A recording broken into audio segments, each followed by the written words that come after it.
Greetings, Earth units. I am Brainiac.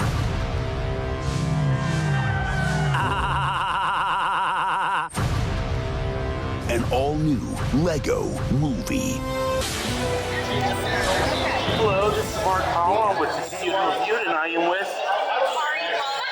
I'm the voice of Saturn Girl in the movie. And how did you develop the character of Saturn Girl? Well, the cool thing about Saturn Girl is I actually got to play her one other time. They did the Superheroes cartoon a number of years ago, so I was actually playing her in that cartoon. So when they did this movie, they brought me back and said, hey, you want to do the role again? So it's kind of cool. Wonderful. When they found out that you were Saturn Girl before, were you basically a shoo-in? It didn't hurt. It didn't hurt. Are you a comic book fan girl? I am, actually. I have pretty much every Birds of Prey that Gail Simone wrote during her run. I have a number of Wonder Woman comic books. I have some X-Men and some Twin Superheroes.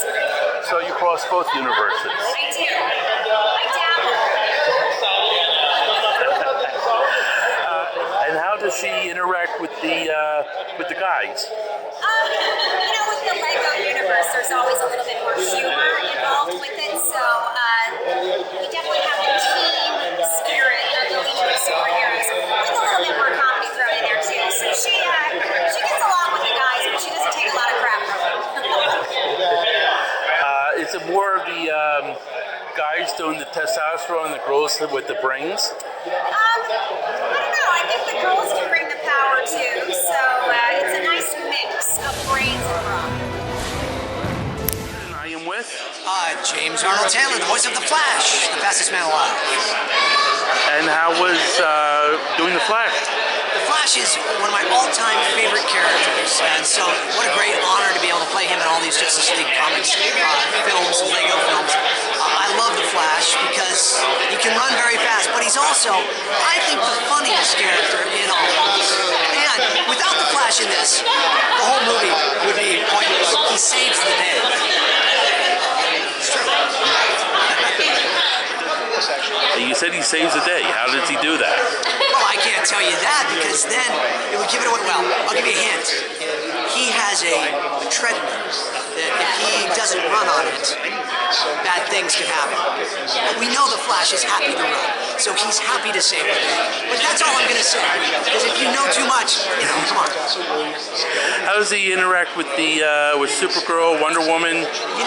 His interaction in this film in particular is mostly with Batman, which is a lot of fun. Usually he and Green Lantern are kind of at odds, but in this, it's he and Batman having a lot of fun together.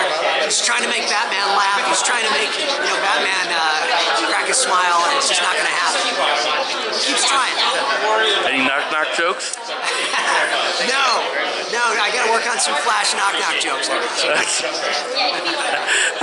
How aspects of the character? I think that anytime you do a Lego series, there's certainly new dimensions to characters. And certainly with this, we have a lot of fun. So the character of the Flash in this, he's fast, he's funny, he's given the punchlines a lot, he's kind of the comic relief. So that's a very different role for the Flash, and so that's what makes him great. To the comic books? It does. Actually, when I was a kid, I have all sorts of comic books. I loved X-Men, Spider-Man, Green Lantern, but The Flash was my all-time favorite. So I have more Flash comics than any other comics. And how did you feel when you got the part? So as a voice actor, I've been the voice of Fred Flintstone, Obi-Wan Kenobi, Johnny Test, a bunch of other characters, Spider-Man, Silver Surfer, Magneto. The Flash was the one that I wanted more than anything. And years ago, I got to play him in Young Justice, and then I got to play him on all of these Lego series, and I got to tell you, I was the happiest man alive when I got there. And I am with Josh Keaton. And which character do you play in this movie? I play the Green Lantern. Green Lantern Hal Jordan. I always go to say well. I'm sorry? How did you develop the character? Well, basically, I played Hal Jordan in the Green Lantern animated series, which was on Cartoon Network for a while. And then after that, I've been in a series of Lego projects as Green Lantern. So it's basically the same character as I played in the animated series, but it's Lego world, so he's the humor's heightened. It's not as serious. He's not as bloody down, but he's still heightened.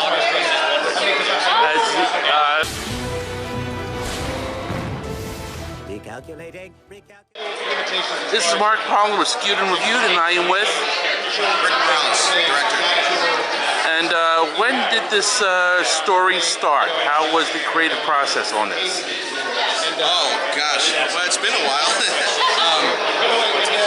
You know, obviously it started with Brandon and Jim, you know, working on the script and working with Lego and figuring out, you know, the kind of story we were going to tell. But we started this movie. It's been almost 2 years now since we originally started on it. So yeah, it's been a ride. Wonderful. How was the story development process? Well, it's interesting on these. It's a little bit different for us in that we get the script from Jim. You know, Brandon and him work on that and they kind of hammer it out. We get the script, and then you know, Jim does a great job. But this being Lego, there are things that we have to kind of build into it, if you will. You know, there's a lot of humor that has to be added. There's a lot of action that has to be sort of Lego-specific action, you know. So we kind of work through that stuff in the storyboard process. And I think for these in particular, there's a lot more writing that happens in the board process when we get into animatic than we would actually normally do on another show, you know, on a non-Lego show. So. Were there any things that you had to leave on the cutting room floor that you wish would be in the movie? I always talk about the little Glenn Ross reference that Jim wrote into this. I don't know that I think it should have been or that I wish it were in the film, but it is kind of a funny little thing if you're a movie fan. And we had this little thing with Brainiac, and he's kind of like redoing a speech there. It was great stuff, but it totally didn't belong in the movie and should be on the cut. So no, I don't think so. I think this is the director's cut. There's we try to do the storyboards and stuff lean. You know, we gotta work, and we've got tight schedules. You know, to make these things actually, and the board artists are really they're really moving to get this stuff done on time. So you know, we try to keep it lean and so that they're not doing more work than is necessary, then it's going to add up and end up on screen. So how was the voiceover work? I love that process of it. I mean, these guys, Kari and Troy Baker, like these guys are like ultimate professionals, and you just get them in there. They know these characters pretty well at this point, and there's very little that I have to do or Brandon has to do in that record to kind of get them going. They're fun to watch. Were they recording together or separate? Well, trying to remember on this one. I think it's a pretty large cast, so I believe this one was broken up. So we'd maybe have like Nolan and Troy in a record, 2 or 3. We didn't have the entire ensemble cast there at one time for this to record everything. But with 2 or 3 on 2 one, or 3, 4 maybe. So they could act off of each other. Yeah. Great. Any final thoughts on this movie? And what's in store for the future? Well, more Lego for me. I just hope that this film. I just hope that kids and family audiences enjoy it. I hope that it's fun, and I hope it does. I hope it does what it's supposed to do for the Lego property and for respecting these characters and bringing them forward towards the fans. So, yeah, that's my hope. Thank you. Kari, I play Cyborg in Justice League Cosmic Clash, another Lego original. And how did you approach the character of Cyborg? I approached him pretty much the way I always do. I try to have a good breakfast because I know I'm going to be loud. Although it's going to be a little crazy. And so, you're trying to have some eggs, an omelet, perhaps a little spinach in the omelet. You want to get the iron, and then you go in there and you go crazy. Interesting. Are you a big Cyborg fan from the comics?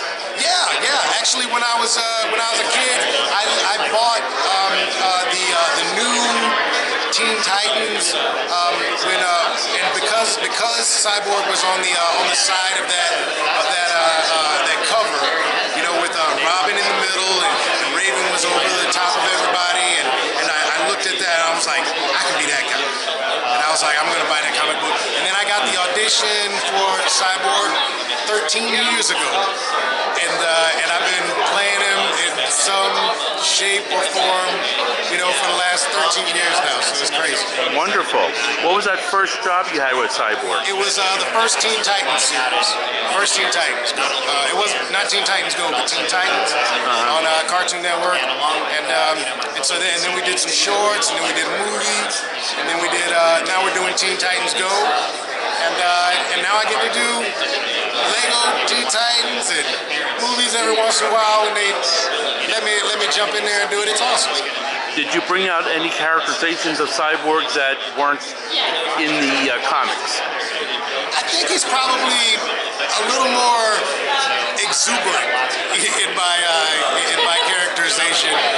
He's very angsty in the comics. He was dealing with a lot. He's got a lot of deep, dark problems that he's dealing with. But I think on the other side, as upset as he would get about certain situations, in my characterization, he also gets really excited and celebrates the good stuff, in a big way. So I think I kind of brought that to the character. Is there a little over the top in this movie? I'm always over the top. Always over the top. Yeah. Can't stop. Any hidden neuroses, any hidden psychoses of Cyborg? No, those aren't hidden. Those are all out there to be seen by everyone. No hidden psychoses, but just psychosis in general. Great, Yeah. Wonderful. Thank you. Thank you. Yuri Lowenthal, And what aka character? Cosmic Boy in this Boy. particular. Yes. Can you tell me a little bit about Aspect Boy?